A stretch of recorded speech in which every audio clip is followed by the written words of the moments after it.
Welcome to Stepping Stones, everyone. It is Sunday morning, March 22nd, 2020, and I welcome you here, even though you can't be here in person because of our COVID-19 problem and the social distancing and not being able to gather together. I'm coming to you via the internet and online, and I'm really glad to share with you. I want you to know I started a new series last Sunday called Red Letter Day. It was about the last words of Jesus on the cross. I kind of was going to use it as a lead up to Easter, and I've decided I'm going to take a break from that. Maybe I'll get back to it next year, next Easter. But what I want to do instead is go through a study of the Gospel of Mark and kind of use it as a way to lead up to Easter, to study and look at the life of Jesus. And, you know, when we get to Palm Sunday, I'm going to talk about Palm Sunday and Good Friday and Easter, so I'm kind of leading up to that. And as we do, it's a chance to focus on Jesus and his teachings, which are always great any time of the year, but especially as we lead up to Easter. So today I'm going to be teaching, my message is from Mark chapter 3. It's called The True Family of God. And that's the subtitle over the last kind of few verses. This is it's going to be from Mark 3, 31 to 35. And I'm not going to be teaching the whole chapter, just those few verses. And I want to take a look at the story of Jesus as he deals with his family, and his personal family and his spiritual family. So I'm going to be reading from the New Living Translation, the NLT. If you want to follow along, you can, or you can just listen. But this is Mark 3, 31 to 35. Jesus is inside of a room, and he's a house, and he's teaching a large crowd. And we pick it up in verse 31. It says, "Then Jesus' mother and brothers came to see him. They stood outside and sent word for him to come out and talk to them. There was a crowd sitting around Jesus, and someone said, 'Your mother and your brothers are outside asking for you.' Jesus replied, 'Who is my mother? Who are my brothers?' Then he looked at those around him and said, 'Look, these are my mothers and brothers. Anyone who does God's will is my brother and sister and mother.'" So in Mark 3, throughout the chapter, Jesus was out with the crowds. He's teaching, he's healing. The people loved him. This is kind of the image of Jesus we're used to as the teacher, the prophet, the rabbi, the savior. He's out, he's got crowds, and he's doing amazing things. And this is a very common thing throughout the Gospels. One image of Jesus that is not common is seeing Jesus with his family. And, there's only a few of those. Actually, Mark, the Gospel we're studying, doesn't even give any account of Jesus as a baby. And if you really look at the Christmas stories, it's really about all the other people. And then they just say, yep, there was the baby, he was in the manger. But it doesn't really say much about him. Probably one of the best stories about Jesus with his family is when Jesus was a boy, probably 10, 12 years old, and he went with his family. They took a long journey to go to Jerusalem to the temple. And Jesus gets separated from his family. It's a big hubbub, and he ends up sitting with all the religious leaders, discussing things of God. They're so impressed with him. But other than those accounts of Jesus and his family, there's very little in the Bible about it, except in this story that we're looking at today. In this one, we see Jesus doing his thing. He's talking with the crowds, and I love this. It's like his mother and his brothers show up, and they're like, "Hey, tell Jesus we want to talk to him." And so someone goes in and says, "Hey, your mom and your brothers are outside. They want to talk to you." And so today, any one of you who is watching this message is doing so very likely from home or from isolation somewhere. Because of our global pandemic and COVID-19, we are being asked to stay away from people, basically stay home. And when we do that in our world, what does that mean? It means you're home with your family. Now, some of you, I know, are only a family of one. I got to tell you, I'm very concerned about that. I'm an introvert, and just the isolation I've experienced this past week has been almost a little too much for me. And I imagine it's going to build. And so that's one of the reasons I'm doing this message today, because family and spiritual family is so important.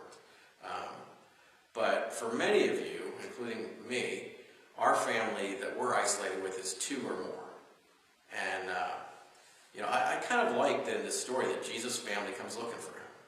Yeah, it means that they were close. It means there was something going on in the family. They had to get Jesus, In our day and age, it would have been the car broke down and we got to, Jesus has got to help take mom over somewhere. But it's some kind of family thing, and they got to get him.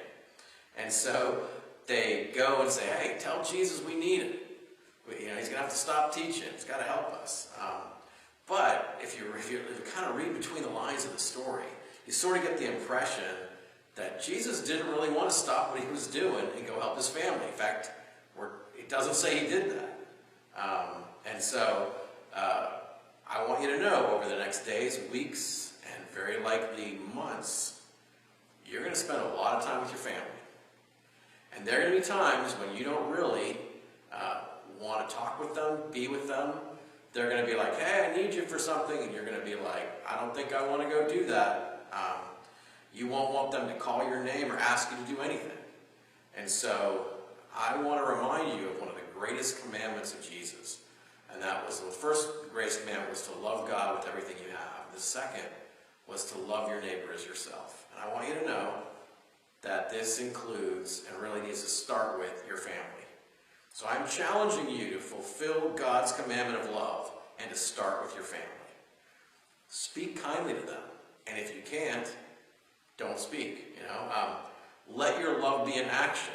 The things you say, the things you don't say, the things you do, and the things you don't do.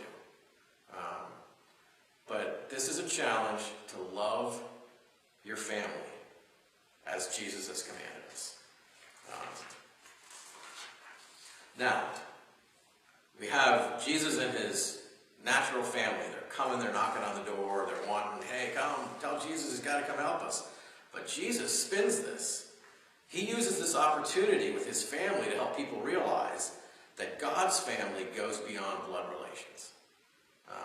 And that we can all be a part of God's family. We know it's a spiritual thing. And the Bible often talks in this way. God adopted us into his family.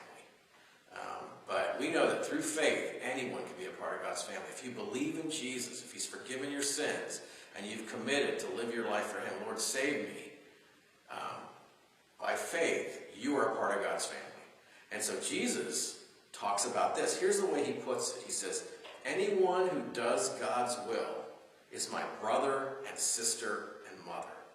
And it's interesting how Jesus emphasizes the practical side. Anyone who does God's will, right?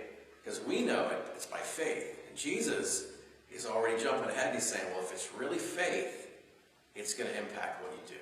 If you truly have faith, it's going to come out in how you live. And so if you and I have faith, it's going to lead to some kind of action in doing God's will.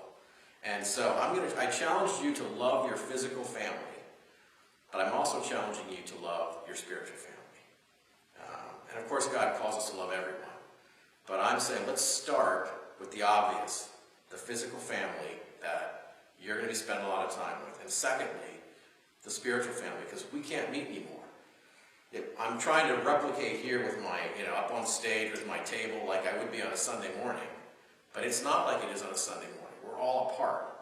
And so let's not neglect our physical family. Let's also not neglect our spiritual family. So I have some next steps, some challenges for you.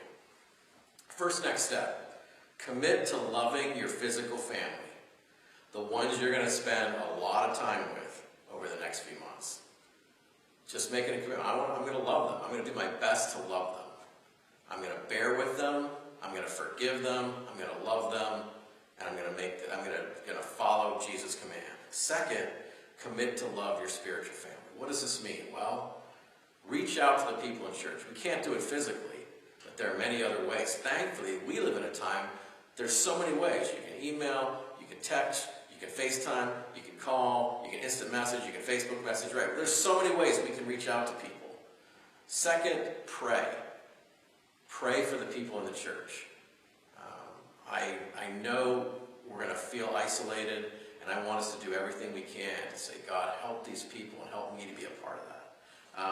And so the last thing I challenge you is, find someone you can help. Maybe there's someone that you can pick up their groceries for them and deliver them. Maybe there's, you can do trips to the store for them. You can find food for them. Maybe there's ways that even in spite of all the social distancing or if it gets to lockdown or quarantine, we still have to survive. And maybe you can be a part of that helping someone. And so I'd like you to think of at least one practical way that you can show your love. And if you'd like to share just one, this is one way I'm going to do it over these next few weeks. I'm committed to that. And if you want to share it, we have our private Facebook group. You can share your next step there, or you can email me. I'd love to know your next step and how God is challenging you. And I'm glad I can be with you today, even though I'm here by myself and you're by yourself or with your family. But I pray the Lord will bless you, will be with you, He will keep you, and